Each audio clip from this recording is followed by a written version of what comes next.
Welcome to choice academy. அனைவருக்கும் வணக்கம். என் பெயர் நாகரூபிணி. இப்போ நம்ம முந்தைய வகுப்பில் என்ன பார்த்தோம்? சேர்த்து வைத்த குப்பை, விட்டுவிட்ட குப்பை, அதில் உள்ள பிழையான சொற்கள், அதற்கேற்ற சரியான சொற்கள் பார்த்தோமா? இப்போ அதற்கடுத்து இந்த வகுப்பில் என்ன பார்க்க போகிறோன்னா, செல்லாத காசுகள் அப்படின்ற தலைப்பில் உள்ள கருத்துக்களை பார்ப்போம். இங்கே செல்லாத காசுகள் அப்படின்னு எதை குறிக்கிறாங்கன்னா, தமிழில் உள்ள தவறான சொற்களை தான் செல்லாத காசுகள் அப்படின்ற தலைப்பில் கொடுத்துருக்காங்க. இப்போ ஒருத்தர் கடையில் பொருள் வாங்க போகும்போது நல்ல காசோடு சேர்த்து செல்லாத காசையும் வச்சு கொடுத்துட்டாங்கன்னா, அந்த கடைக்காரர் விழிப்புணர்வோடு இருந்தால் இது செல்லாத காசுன்னு கண்டுபிடிச்சி திருப்பி கொடுத்துருவார். அப்படி விழிப்புணர்வு இல்லைன்னா என்ன செய்வார்? ஏமாந்து தான் போகணும். அதுபோல் தான் இங்கே தமிழில் நல்ல சொற்களோடு சேர்ந்து சில தவறான சொற்களும் வருது. நாளிதழ், மாத இதழ் எல்லாம் வருது. அதை நம்ம அறிஞ்சிருந்தோம்னா அதை கண்டுபிடிச்சிடலாம். அது பிழையான சொற்கள் அப்படின்னா. அறியாதவங்க என்ன பண்ணுவாங்க? பிழையான சொற்களை இவன் தான் சரியான சொற்கள் அப்படின்னே எழுதிட்டு போவாங்க. அதை தான் இங்கே சொல்லியிருக்காங்க பாருங்கள். அறிஞர்கள் செல்லாத சொற்களை தெரிந்து கொள்கிறார்கள். அறிஞர்கள் செல்லாத சொற்களை தெரிந்து கொள்கிறார்கள்.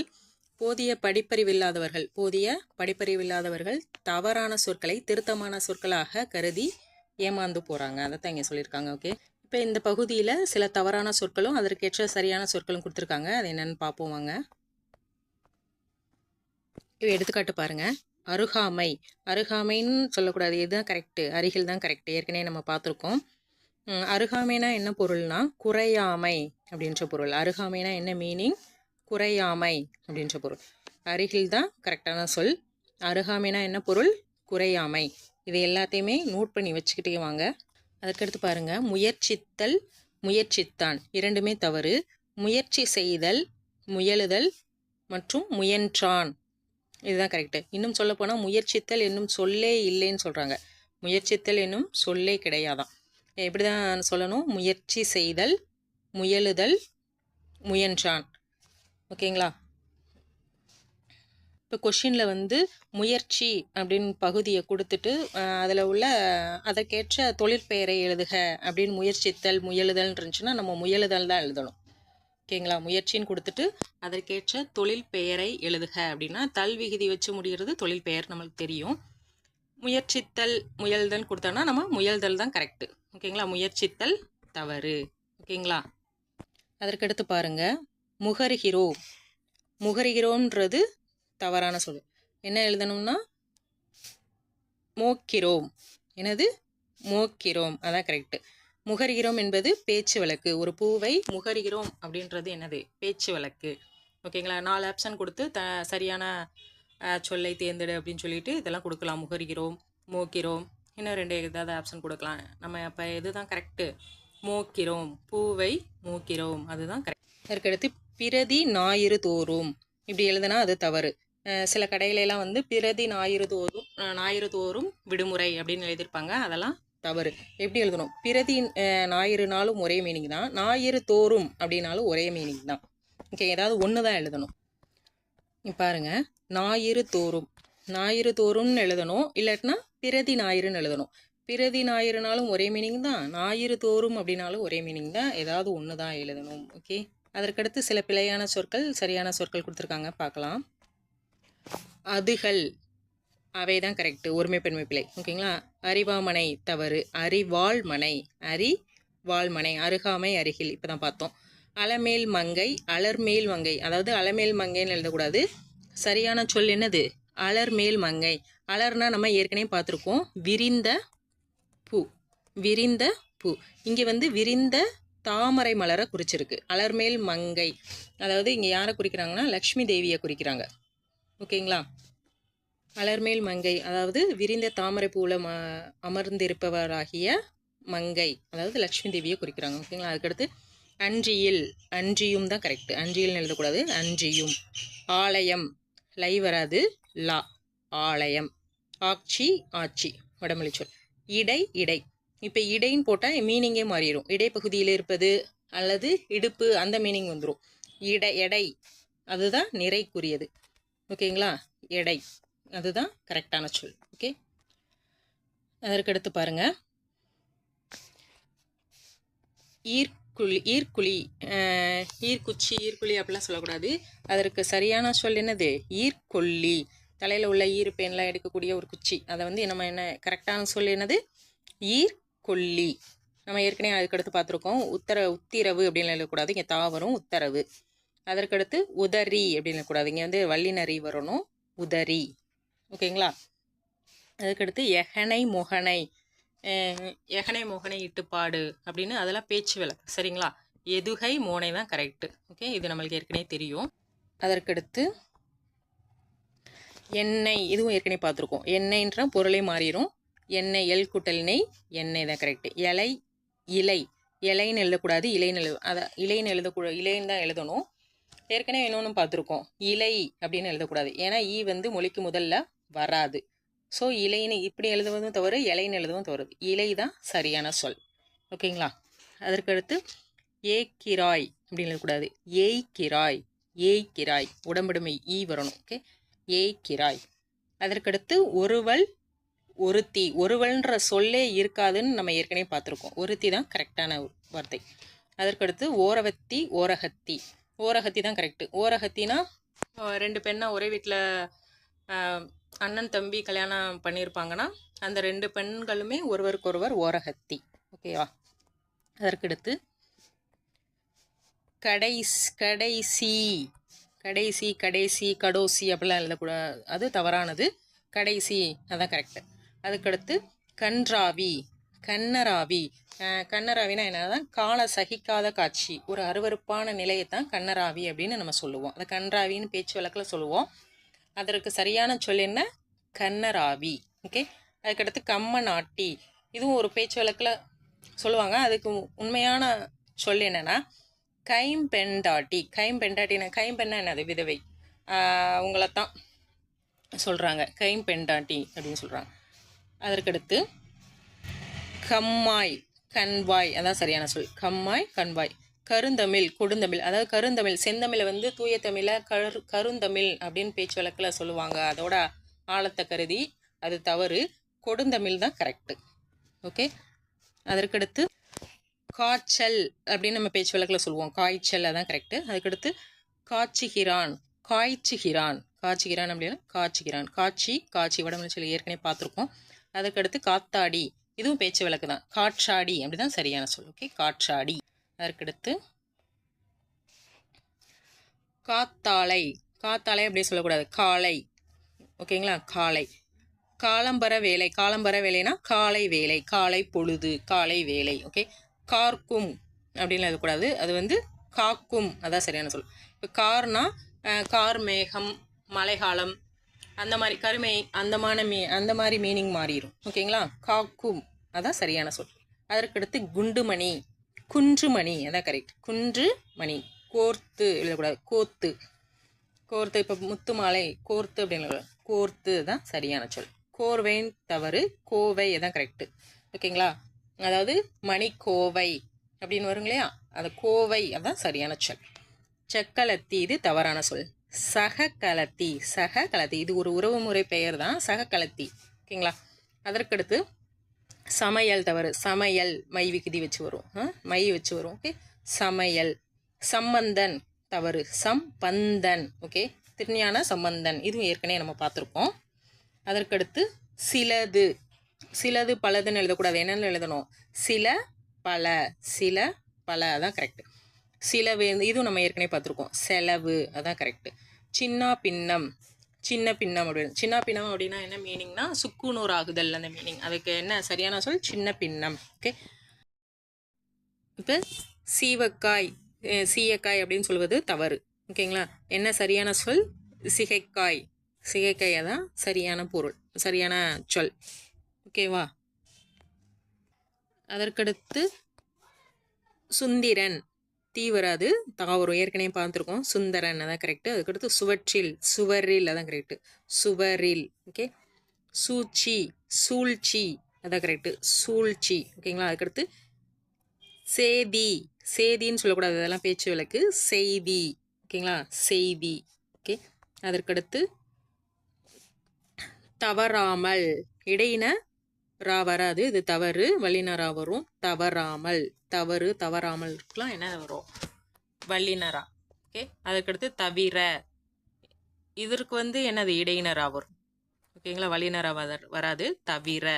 ஓகே, அதற்கடுத்து திருநா, திருநாள், திருநா அப்படின்னு எழுதக்கூடாது, திருநாள் அதான் சரியான சொல். அதுக்கடுத்து தீபாவளி, தீபாவளி, தீபாவளி தான் கரெக்டு. நம்ம பேச்சு வழக்கில் தீபாவளின்னு சொல்லுவோம், தவறு. சரியான சொல் என்னது, தீபாவளி. ஓகே, அதற்கடுத்து துகை அப்படி சொல்லக்கூடாது, தூ வராது, தோ, தொகை. மாதம் மாதம் அது தவறானது, மாதம் மாதம் அதான் சரியான சொல். அடுக்கு தொடர். அதற்கடுத்து மிரட்டினார், மருட்டினார் தான் சரியான சொல். நம்ம மிரட்டினார் தான் சரியான சொல் அப்படின்னு நினச்சிக்கிட்டு இருப்போம். ஆனால் என்ன சரியான சொல், மருட்டினார். ஓகேங்களா, அதுக்கடுத்து முகர்தல், முகர்தல் தவறு, ஏற்கனவே பார்த்துட்டோம். மூத்தல் அதுதான் சரியான சொல். அதுக்கடுத்து முந்தாணி, அது தவறான பேச்சு வழக்கு. முந்தானை அதுதான் சரியான சொல், முந்தானை. ஓகே, முழித்தான் அப்படி சொல்லக்கூடாது, என்ன விழித்தான். விழித்தல், விழித்தான். முழுங்கு அப்படின்னு சொல்லக்கூடாது. இப்போ சோறை முழுங்கு அப்படின்னு சொல்லக்கூடாது, சோறை விழுங்கு, விழுங்கு அதுதான் சரியான சொல். ஓகே, அதற்கடுத்து வாரேன், வரேன் அது பேச்சு வழக்கு. வாரேன் அதுதான் சரியான சொல், வாரேன். வராது அது தவறானது, வாராது அதுதான் சரியான சொல், வாராது. ஓகே, வாத்தியார், உபாத்தியாயர், உபாத்தியாயர், உபாத்தியாயர்னா கற்பிப்பவர், அதாவது ஆசிரியர், ஆசிரியர். ஓகேங்களா, அதுக்கடுத்து வாத்திச்சி, வாத்திச்சி அது வந்து பெண் ஆசிரியை குறிக்கும். அதாவது உபாத்தியாயினி அப்படின்னா பெண் ஆசிரியை, ஆசிரியை அவங்கள தான் உபாத்தியாயி. உபாத்தியர்னா, உபாத்தியாயர் அப்படின்னா கற்பிப்பவர் தான் வரும், ஆசிரியர், ஆண் ஆசிரியர். ஓகேங்களா, அதற்கடுத்து வாய்ப்பாடு, வாய்ப்பாடு தான் கரெக்ட், இப்போ வராது, வாய்ப்பாடு. வாவரசி இது தவறு, வால்வரசி இல் வரும், வால்வரசி. அதற்கடுத்து வியாதியஸ்தர், வியாதியஸ்தர் தவறு, வியாதிஸ்தர், வியாதிஸ்தர் நோய்வாய்ப்பட்டவர், இதுதான் சரி. ஓகே, அதற்கடுத்து வெண்ணெய், வெண்ணெய் இது தவறான சொல், வெண்ணெய் தான் சரியான சொல். வெத்திலை இது வந்து பேச்சு வழக்கு, வெற்றிலை தான் சரியான சொல். வெந்நீ, வெந்நீ கொண்டு வா அப்படின்னு சொல்லுவோம்ல, அது தவறு, வெந்நீர் சரியான சொல், வெந்நீர். வெயில், ஈ வராது, வெயில். ஓகே, வெள்ளாமை, வெள்ளாமை போட்டிருக்காங்க அப்படின்னு சொல்லுவோம்ல, அது தவறு, வேளாண்மை, வேளாண்மை அதான் சரியான சொல். அதற்கடுத்து வேணும் தவறு, வேண்டும், வேண்டும் அதான் சரியான சொல். அதுக்கடுத்து வைக்கல் தவறு, வைக்கோல் அதான் கரெக்டு, வைக்கோல். கா வராது, கோ ஏற்கனவே நம்ம பார்த்துருப்போம், வைக்கோல் அதான் சரியான சொல். அதற்கடுத்து இங்கே என்ன கொடுத்துருக்காங்க, ஒருவள் அப்படின்ற சொல்லே இல்லை, ஒருத்தி தான் கரெக்டு, இதுவும் நம்ம ஏற்கனவே பார்த்துருப்போம். பாங்கு, பயன்படுத்து பாங்குன்னா வேறு ஒன்றும் இல்லை, அதாவது சொற்களை இடமறிஞ்சு எந்த சொல்ல எந்த இடத்துல பயன்படுத்தணும் அப்படின்றத பற்றி தான் இந்த தலைப்பில் கொடுத்துருக்காங்க. அதை பார்ப்போம். அதில் ஒரு சின்ன கதை கொடுத்துருக்காங்க பாருங்கள். தமிழ்நாட்டில் உள்ள ஒரு கோவில் நிர்வாகியிடம் ஒரு தெலுங்கு பேசக்கூடியவங்க, தமிழ் கொஞ்சம் தெரியும் இருந்தாலும் அவங்க தெலுங்கு பேசக்கூடியவங்க, அவங்க வேலை சேர்ந்துருக்காங்க. அதில் அந்த கோவில் நிர்வாகி அந்த வேலை செய்கிறவங்களை பார்த்து, ராமசாமி, நான் அடுத்த தெருவில் இருக்கும் ஐயாசாமி பிள்ளையவர்களிடம் போகிறேன், சாமிக்கு அபிஷேகம் போடக்கூடாது, அது வடமொழி இதாயிரும், ஷே அப்படின்றது வடமொழி எழுத்து. அபிஷேகம் நடந்து அலங்காரம் செய்து திருவீதி புறப்பாட்டுக்கு ஆயத்தமானதும் என்னிடம் வந்து சொல் அப்படின்னு சொல்லிட்டு போயிடுறாரு. இவரும் அதே மாதிரியே போய் சொல்கிறாரு. என்ன சொல்கிறாருன்னா, ராமசாமி கோவில் நிர்வாகியிடம் என்ன ஓடி போய் என்ன சொல்கிறாருன்னா, ஐயா, கழுவி குளிப்பாட்டியாயிற்று, தூக்குவதற்கு காத்து கொண்டிருக்கிறார்கள் என்று சொன்னார். இப்படி சொன்னோடனே என்ன பக்கத்தில் இருக்கவங்க என்ன கேட்குறாங்க, யார் இறந்துட்டா அப்படின்ற மாதிரி கேட்குறாங்க. அப்போ பொருளே மாறுபடுது இல்லையா? ஸோ எந்த சொல்ல எந்த இடத்துல பயன்படுத்தணும் அப்படின்றது ரொம்ப முக்கியம். இப்போ அதை பற்றி தான் இங்கே கொடுத்துருக்காங்க, அது ஒன் பை ஒன்னாக பார்ப்போம். எடுத்துக்காட்டு பாருங்கள்.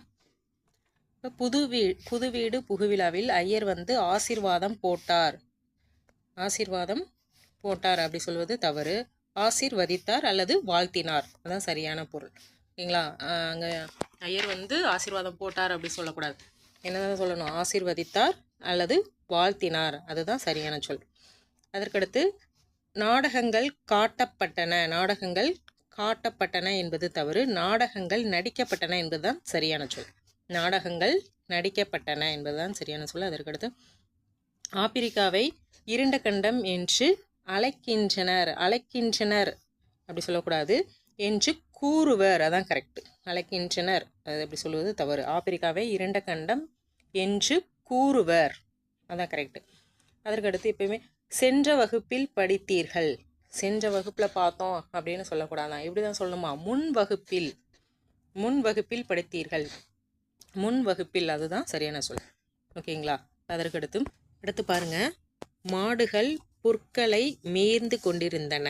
இதுக்கு புற்களை வராது, என்ன வரும், புல்லை. மாடுகள் புல்லை மேய்ந்து கொண்டிருந்தன, அதான் சரியானது. அதற்கடுத்து பல ஆறுகளின் நீர்களை குடித்தேன். நீர்களை என்பது தவறு, ஒருமை பன்மை பிழை. நீரை குடித்தேன், அதுதான் சரியானது. நம்ம ஏற்கனவே பார்த்துருக்கோம், மக்கள்கள் என்பது தவறு, மக்கள் அதுதான் சரியானது. மக்கள் அதான் சரியானது, ஒருமை பன்மை பிழை. மக்கள் அதுதான் சரியானது. அதற்கடுத்து பாருங்க, பலருடைய தாகங்களை தண்ணீர் கொடுத்து நீக்கினான். தாகங்களை தவறு, தாகத்தை. பலருடைய தாகத்தை தண்ணீர் கொடுத்து நீக்கிறான் என்பதை சரியான வாக்கியம். நாட்டு மக்களுடைய வறுமைகளை ஒழித்தேன் என்பது முற்றிலும் தவறு, வறுமையை ஒழித்தேன். நாட்டு மக்களுடைய வறுமையை ஒழித்தேன் என்பதே சரியான தொடர். அதற்கடுத்து பாருங்க, கொடுக்கப்பெறும் கொடுக்கப்படும், இவை இரண்டுக்கும் வேறுபாடு உண்டு. அதாவது கொடுக்க பெறும் அப்படின்னா ஒருத்தர் கொடுக்க இன்னொருத்தர் வாங்கிக்கிறது, அதாவது ஒருத்தர் பரிசு கொடுக்க இன்னொருத்தர் வாங்கிக்கிறது. கொடுக்க பெற்றான், அதாவது எக்ஸாம்பிள் பாருங்க, இவன் எம்ஏ பட்டம் கொடுக்க பெற்றான், அவர் கொடுக்க இவர் வாங்கிக்கிட்டார். இது கொடுக்க பெற்றான். கொடுக்கப்படும்னா கண்டிப்பாக கொடுக்கப்படும். இவன் விலங்கிடப்பட்டான், கையில் விலங்கு போட்டப்பட்டான். இது கண்டிப்பாக கொடுக்கப்படும், ஒருவரால் கண்டிப்பாக கொடுக்கப்படும் அப்படின்றது. ஃபஸ்ட்டு இதில் என்ன மீனிங், ஒருவர் கொடுக்க இன்னொருத்தர் அதை சந்தோஷமாக வாங்கிக்கிறது. இன்னொரு கொடுக்கப்படும்னா என்ன மீனிங், ஒருத்தர் கண்டிப்பாக கொடுப்பாரு, அந்த மீனிங் வருது. அதாவது இவன் விலங்கிடப்பட்டான், கைகளில் விலங்கு மாட்டப்பட்டான். ஓகேங்களா, ரெண்டுக்குள்ள பொருள் வேறுபாடு புரியுதா? ஓகே. அதுக்கடுத்து முடியாது, கூடாது, வேண்டும், இவைகளை எங்கெங்கே பயன்படுத்தணும்னு சொல்லியிருக்காங்க பாருங்க. அதாவது நீ இதனை செய்ய முடியாது, நீ இந்த மலையை தூக்க முடியாது அப்படின்னு சொல்லுவோம்ல, அது மாதிரி இது கண்டிப்பாக முடியாது, அதனால நீ இதை செய்ய முடியாது அப்படின்றோம். அதற்கடுத்து கூடாதுன்னு எதுக்கு சொல்லுவோம், நீ இதனை செய்யக்கூடாதுன்னு. அதாவது நீ தீய சொற்களை பேசக்கூடாது, கண்டிப்பாக நீ என்ன இந்த செயலை செய்யக்கூடாதுன்னு சொல்லுவோம்ல, நீ தீய சொற்களை பேசக்கூடாதுன்ற இடத்துல கூடாது அப்படின்ற வார்த்தை பயன்படுத்தணும். அதற்கடுத்து வேண்டும் அப்படின்ற வார்த்தையை எதற்கு பயன்படுத்தும், நீ இதனை செய்ய வேண்டும், கண்டிப்பாக கட்டளை வாக்கியத்தில் வேண்டும் அதை பயன்படுத்துவோம். நீ இதை நன்றாக படிக்க வேண்டும் அப்படின்னு ஒரு ஆசிரியர் மாணவனை சொல்கிறது உதாரணமாக எடுத்துக்கலாம். ஓகேங்களா.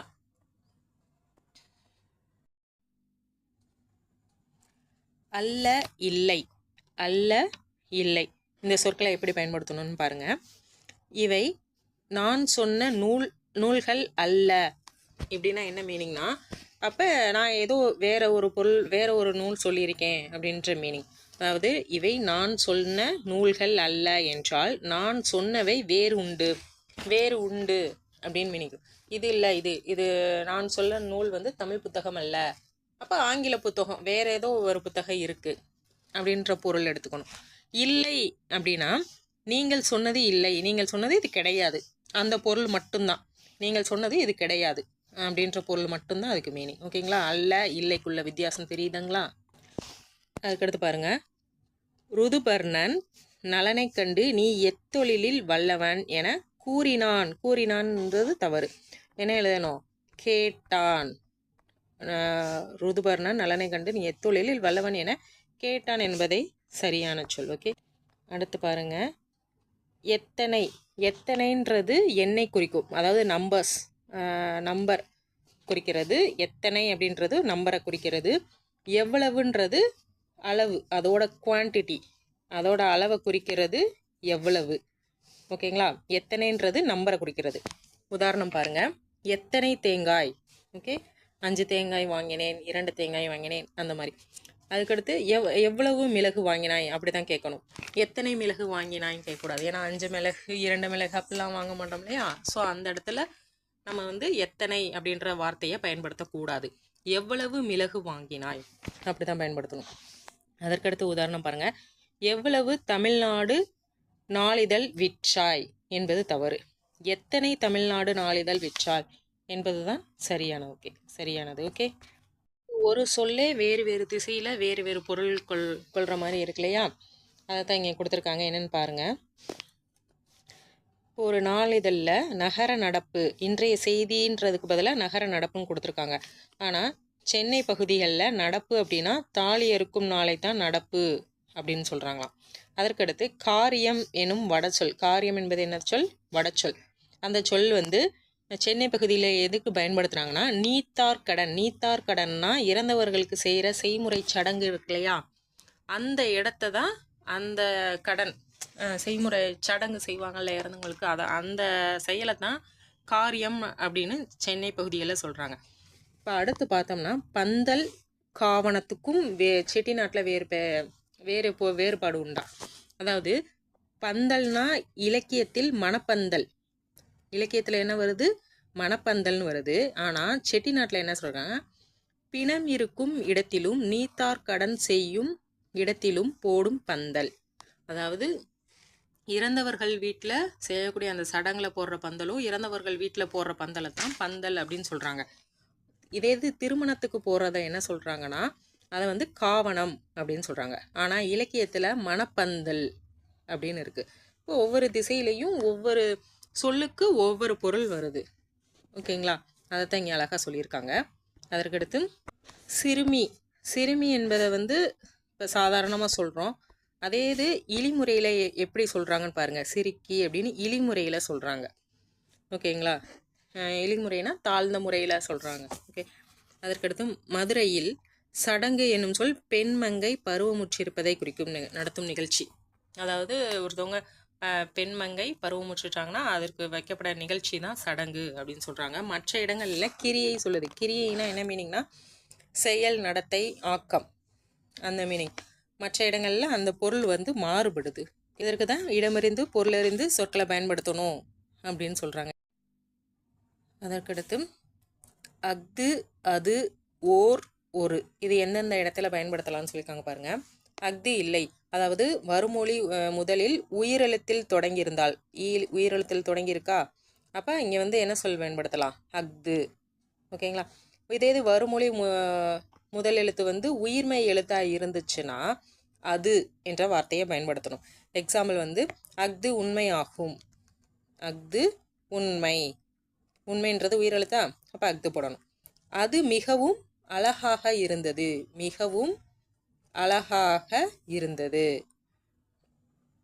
அப்படிங்கும்போது இது மிகவும், மீன்றது உயிர்மை எழுத்தா, அப்போ அது அப்படின்ற வார்த்தையை பயன்படுத்தணும்.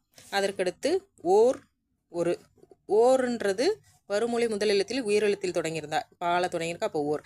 உயிர்மையில் தொடங்கியிருந்தா ஒரு. எடுத்துக்காட்டு பாருங்க. ஓர் அம்மா குழந்தைக்கு சோறு ஊட்டினாள். ஓர் அம்மா உயிர் எழுத்தில் தொடங்கியிருக்கா, அப்போ ஓர். இது உயிர்மை எழுத்தில் தொடங்கியிருந்தா ஒரு அப்படின்ற. ஒரு மனிதன் வந்தான். ஒரு மனிதன் வந்தான். எடுத்துக்காட்டு ஒரு மனிதன் வந்தான். ஓகேங்களா? அதற்கடுத்து பாருங்கள் வீற்றிருத்தல். வீற்றிருத்தல் என்னும் சொல் வந்து பிறருக்கு இல்லாத பெருமையோடு வீற்றிருத்தலை. அதாவது எடுத்துக்காட்டு பாருங்கள். புலவர் அவையில் வீற்றிருந்தார். புலவர் வந்து ஒரு பெருமை மிக்கவங்க, அவங்க அவையில் வீற்றிருந்தார் அப்படின்னு சொல்லுவது சரி. அங்கே வீற்றிருந்ததுன்ற சொல்ல பயன்படுத்தலாம். இதே இது நாய் வீற்றிருந்தது என்பது தவறு. அங்கே இது வந்து ஒரு பெருமைக்குரிய சொல், அதை வந்து நாய் வீற்றிருந்ததுன்ற இடத்துல பயன்படுத்தக்கூடாது. புலவர் அவையில் வீற்றிருந்தார் அப்படின்ற இடத்துல பயன்படுத்தலாம். ஓகேங்களா? ஏற்ற வினைச்சொற்கள். ஒரு பெயர்ச்சொல்லுக்கு ஏற்ற வினைச்சொற்கள் கொடுத்துருக்காங்க பாருங்க. கொட்டு முழங்குகிறது. கொட்டு முழங்குகிறது. கடல் இறைகிறது. அலை வீசுகிறது. காக்கை கரைகிறது. வானம் வானம் பாடி பாடுகிறது. நாகம் சீறுகிறது. ஓகே. அதற்கடுத்து கடல் நீர் கரிக்கிறது. உப்பு கரிக்கிறதுன்னு சொல்லுவோம்ல, கடல் நீர் கரிக்கிறது. சிங்கம் கர்ஜிக்கிறது. சிங்கம் கர்ஜிக்கிறது. யானை பிளறுகிறது.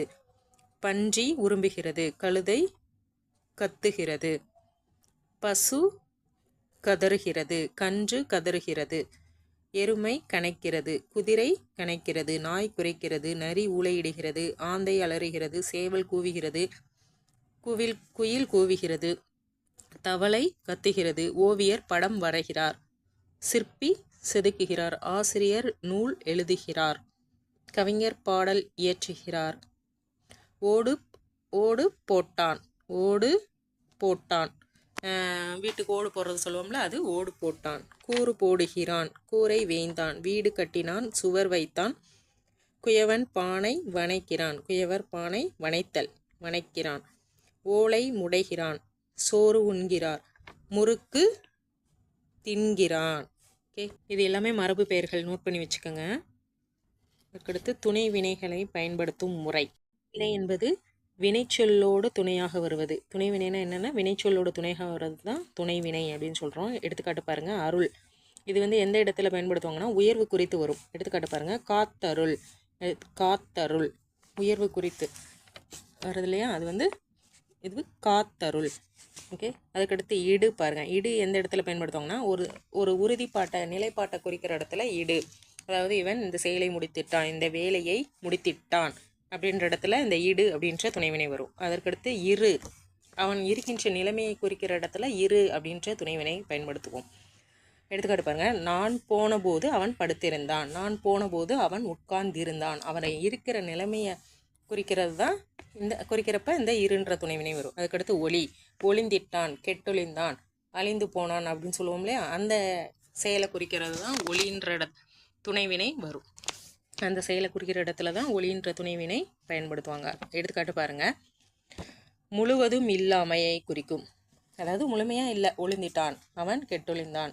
ஓகேங்களா, இந்த பொருள். அதற்கடுத்து பாருங்க, கொடுத்தா. கொடுத்தம் நம்ம ஏற்கனவே பார்த்துருக்கோம். இப்போ பிறருக்கு செய்வதை குறிக்கும். அதாவது கொடுத்தா இந்த இரண்டு சொற்களுமே என்னதான் குறிக்கும், பிறருக்கு செய்வதை குறிக்கும். அவனுக்கு வட்டி முழுவதும் தள்ளி கொடுத்தான். அதாவது நம்ம ஏற்கனவே பார்த்துருக்கோம், உயர்நிலையில் உள்ளவன் தாழ்நிலையில் இருப்பவனா கொடு அப்படின்னு கேட்பாங்கன்னு சொல்லிக்கோங்களா. இங்கே பாருங்கள், அவனுக்கு வட்டி முழுவதும் தள்ளி கொடுத்தான். ஓகேங்களா, இங்கேயும் உயர்நிலையில் இருக்கவங்க தாழ்நிலையில் இருக்கவங்களுக்கு தான் கொடுத்துருக்காங்க, தள்ளி கொடுத்தான். ஓகே, அதற்கடுத்து தா அந்த சொல் பாருங்க, அவனே தன் மகனுக்கு பாடம் சொல்லி கொடுத்தான். இது சமநிலையில் உள்ளவங்க, அவனே தன் மகனுக்கு பாடம் சொல்லி கொடுத்தான். அப்போ தா. சமநிலையில் உள்ளவங்களுக்கு என்ன யூஸ் பண்ணுறாங்க, தா. அதற்கடுத்து கொள், தனக்காக செய்வதை குறிப்பது. தனக்காக செஞ்சுக்கிறாங்களே, அவனே எழுதினான், அவனே சோறு சமைத்தான். ஓகேங்களா, அவளே பூக்களை தொடுத்தாள். தனக்காக செஞ்சுக்கிற செயலுக்கு இப்போ அதுக்கு என்ன துணைவினை பயன்படுத்துகிறாங்க, கொள். அதற்கடுத்து வா, வழக்கத்தை குறிக்கும். அதாவது நான் பல் துலக்கி வருகிறேன். தினமும் நம்ம செய்யக்கூடிய செயலை குறிக்கிறதா, செயலை கூடியது. அதாவது நம்ம பழக்க வழக்கத்தை குறிக்கக்கூடியதுக்கு தான் வான்ற துணைவினை பயன்படுத்துகிறாங்க. நான் படுக்கையை விட்டெழுந்ததும் திருக்குறளை நாள்தோறும் படித்து மனப்பாடம் செய்து வருகிறேன். ஓகேங்களா, அதற்கு வான்ற துணைவினை. அதற்கு விடு. விடுன்றது செயல் விரைவாக நிகழ்ந்ததை குறிக்கிறது. அதாவது கள்ளன் எல்லா பொருட்களையும் எடுத்துக்கொண்டு போய்விட்டான். கள்ளன்னா யாரு, திருடன். திருடன் வந்து சீக்கிரமாக தானே செயலை முடிப்பான். அப்போ விரைந்து செயல் நடக்கிற இடத்துல விடு அப்படின்ற துணை எழுத்தை பயன்படுத்துகிறோம். இப்போ எடுத்துக்காட்டு பாருன்னா, பேருந்து விரைந்தது. விரைந்ததுன்னு சொல்லுவோம்ல, இது செயல் விரைவாக நடக்கிற குறிக்கிறது. விரைந்து விட்டது, விரைந்து விட்டது. அப்போ இங்கே விடுன்ற துணைவினை பயன்படுத்துகிறோமா. அதற்கடுத்து வை, தற்காலத்தில் வீட்டில் இருத்தலை குறிக்கும். இந்த வைன்றது என்னது, தற்காலத்தில் வீட்டில் இருத்தலை குறிக்கும். அதாவது ஒரு வருடமாக படிப்பை நிறுத்தி வைத்திருக்கிறேன். ஒரு வருடமாக நான் ஊருக்கு போகவில்லை. ஒரு மாதமாக நான் கடைக்கு செல்லவில்லை. தற்காலமாக ஒரு செயலை நிறுத்தி வைத்திருக்கோம் இல்லையா, அதற்கு நம்ம வை அப்படின்ற துணைவினையை பயன்படுத்துகிறோம். ஓகே, சில சொற்களும் அதற்குரிய வினைகளும் கொடுத்துருக்காங்க பாருங்கள். ஒன் பை ஒன்னாக பார்ப்போம். பார்த்தல், வரவை எதிர்பார்த்தல், இயல்பாக பார்த்தல். இயல்பாக பார்க்கறது, இல்லைன்னா ஒருத்தரை பார்த்து எதிர்பார்த்து காத்து கொண்டிருத்தல். வரவை எதிர்பார்த்து நிற்கிறது. ஓகேங்களா, அதுக்கடுத்து காணல், பெரியவரை பார்த்தல், அதை தான் காணல் அப்படின்னு சொல்கிறோம். நோக்குதல்னா குறிக்கோளோடு நோக்குதல். நோக்குதல்னா என்னது, ஒரு குறிக்கோளை வச்சுக்கிட்டு பார்க்கறது தான் நோக்குதல். ஓகே, அதற்கடுத்து கவனித்தல், நுட்பமாய் பார்த்தல். கவனித்தல்னா என்னது? பார்த்தல்ல இவ்வளோ டிஃப்ரெண்ட் இருக்குது, வேறுபாடு இருக்குது. இது எல்லாமே நோட் பண்ணிக்கோங்க. கவனித்தல்னா என்னது? நுட்பமாய் பார்த்தல். இப்போ சொல்லுதல் பேசுதல் பாருங்கள். சொல்லுதல்னா சுருக்கமாய் சொல்லுதல், பேசுதல்னா நெடுநேரம் உரையாடுதல். இப்போ ஒருத்தரும் மற்றவரும் நெடுநேரம் உரையாடிக்கிட்டு இருப்பாங்களா, அதற்கு ஏற்ற சொல் என்ன? பேசுதல். அதற்கடுத்து கூறுதல்னா கூறுபடுத்தி சொல்லுதல். ஓகேங்களா? ஒரு வாக்கியத்தை எடுத்து கூறுறாங்க, கூறுபடுத்தி சொல்லுதல். அதுக்கடுத்து சாற்றுதல், பலரறிய கூறுதல், எல்லாத்துக்கும் கேட்குற மாதிரி உரைக்கிறது தான் என்னது? சாற்றுதல். சாமி சாட்டுவாங்கல்ல, எடுத்துக்காட்டா, அது அந்த மாதிரி, அது வந்து சாற்றுதல். எல்லாத்துக்கும் தெரிகிற மாதிரி கூறுறது என்னது? சாற்றுதல். பண்ணுதல், திரும்ப திரும்ப சொல்லுதல். பண்ணுதல்னா என்னது? திரும்ப திரும்ப சொல்லுதல். அதுக்கடுத்து கொஞ்சுதல். கொஞ்சுதல்னா செல்லமாக சொல்லுதல், செல்லமாக சொல்லுதல். செல்லம் குண்டியில் வரும். பிதற்றுதல், பிதற்றுதலும் உளறுதலும் கிட்டத்தட்ட ஒரே மீனிங் தான். பிதற்றுதல்னா பித்தனை போல, அதாவது கிறுக்கனை போல சொல்லுதல். உளறுதல்னா ஒன்றுக்கொன்று புறம்பா சொல்லுவோம்ல, அந்த மாதிரி ஒன்றுக்கொன்று சொல்லுதல். ஓதுதல், காதில் மெல்ல சொல்லுதல். மெல்ல பேசணும்னா அது ஓதுதல். கலறுதல் அப்படின்னா கடிந்து சொல்லுதல். சத்தமாக கடிந்து திட்டுவாங்கள்ல, அது வந்து கடிந்து திட்டி சொல்லுவது வந்து கலறுதல். ஓகே. விளம்புதல் அப்படின்னா பலருக்கு அறிவித்தல். விளம்புதலும் பலருக்கு அறிவித்தல் மீனிங் தான். அதுக்கடுத்து செப்புதல்னா விடை சொல்லுதல். ஆசிரியர் கேட்க மாணவர்கள் விடை சொல்லுவாங்கல்ல, அதற்கு என்ன சொல் பயன்படுத்தணும்? செப்புதல். மொழிதல் அப்படின்னா திருத்தமாக சொல்லல். மொழின்னா திருத்தமாக சொல்லல். ஓகேங்களா? இது எல்லாமே சொல்லுதல் மீனிங் தான். எந்தெந்த இடத்துல எந்தெந்த சொற்களை பயன்படுத்தணும்னு கொடுத்துருக்காங்க. ஓகே. இயம்புதல் அப்படின்னா இனிமையாக கூறல். விளம்புதல் பலர் அறிய சொல்லுதல், பலருக்கு அறிவித்தல், ஏற்கனவே பார்த்தோம்ல. அதுக்கடுத்து வற்புறுத்துதல், அழுத்தமாக கட்டாயப்படுத்துவது. ஓகே, அழுத்தமாக கூறுதல். சுவர், மண் அல்லது கல்லால் அமைந்தது. சுவர்னா தெரியும், மண் அல்லது கல்லால் அமைந்தது. மதில்னா கோயில் அல்லது பெரிய வலைமனைகளுக்கு சுற்றி போடும் உயர்ந்த சுவர். கோயிலுக்கு ஒரு பெரிய பெரிய அரண்மனைக்கெல்லாம் போடுற காம்பவுண்டை தான் மதில் சுவர் அப்படின்னு சொல்லுவோம். செயல் இலக்கியத்திலெல்லாம் மதில், கோட்டை அப்படின்னு படிச்சிருப்போம் இல்லையா, அது.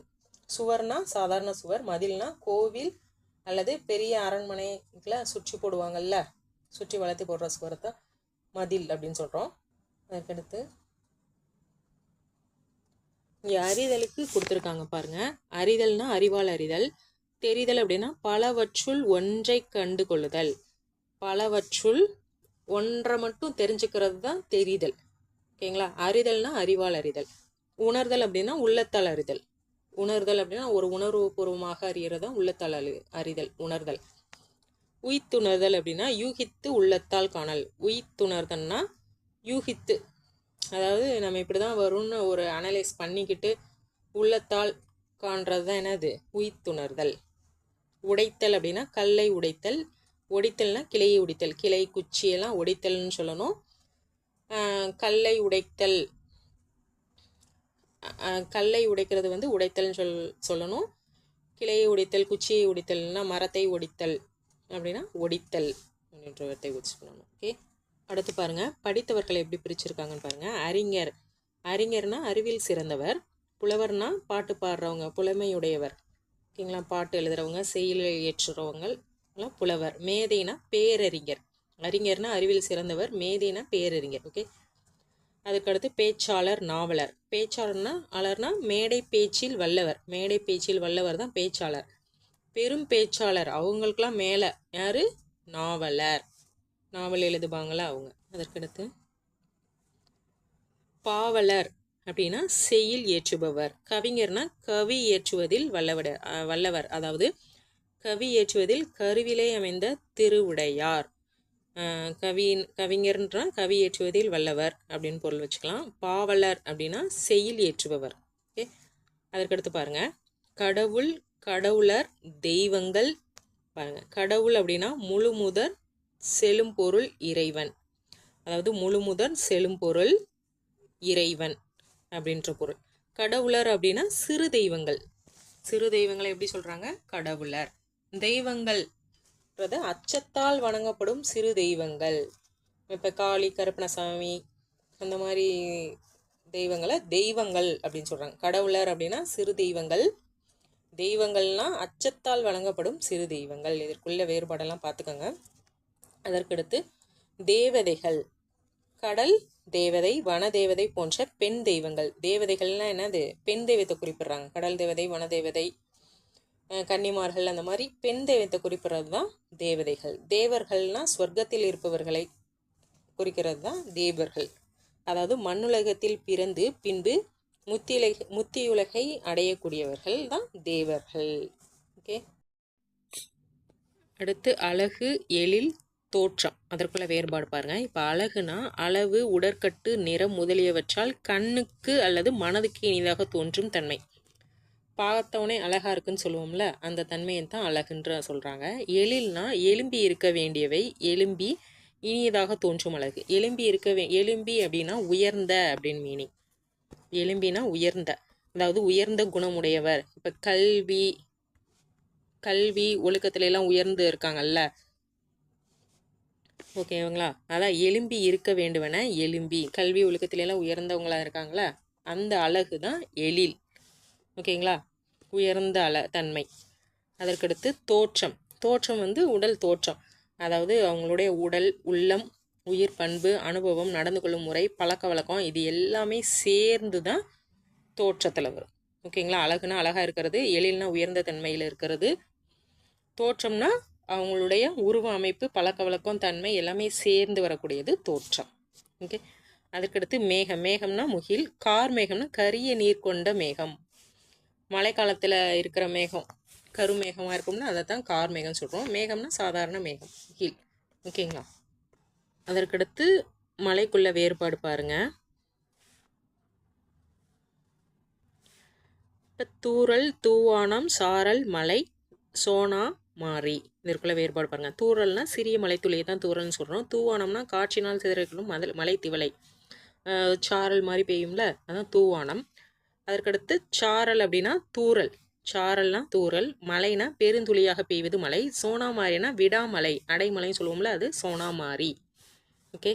அதற்கடுத்து சினத்துக்குள்ள வேறுபாடு பாருங்க. சினம், சீற்றம், செற்றம்னான்னு பாருங்க. இப்போ சினம்னா கோபத்தின் பின் சிறிது பொழுது நிற்பது தான் சினம்.